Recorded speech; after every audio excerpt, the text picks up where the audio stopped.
কার জন্য এত কিনাকাটা করছি তোর মা? ও মা গো মা, বাচ্চা সবার নিয়ে সবার ভাগ্না সবার নিয়ে মা গো তোমার আমার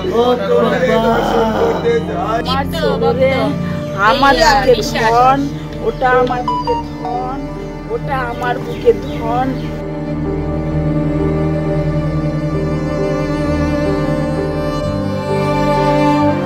সকালবেলা ওরা মাঠে গেছিল, আমরা ঠিক জানি না। সকালবেলা তোমার হলো যে তোমার আমরা তোমার 9টা সাড়ে 9টার দিকে খবর হলো যে 3টে বাচ্চা ডুবে গেছে, ঠিক আছে। যখন যে শুনলাম, ঠিক আছে, মানে আমাদেরই রিলেটিভ, ঠিক আছে, মানে আমার ভাই হয়।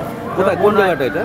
হ্যাঁ, আবার একজন মেয়ে ছিল, তার নাম মিশি বিশ্বাস, আর একজন ছেলে ছিল রাজু সুতার, আর আরেকটা ছেলে ছিল হলো দীপ্ত বিশ্বাস। আচ্ছা, তিনজন মানে এই তিনজনের বয়স কত করে? বয়স ম্যাক্সিমাম 7 হবে। 7 বছর। 7 ছোট বড় আছে।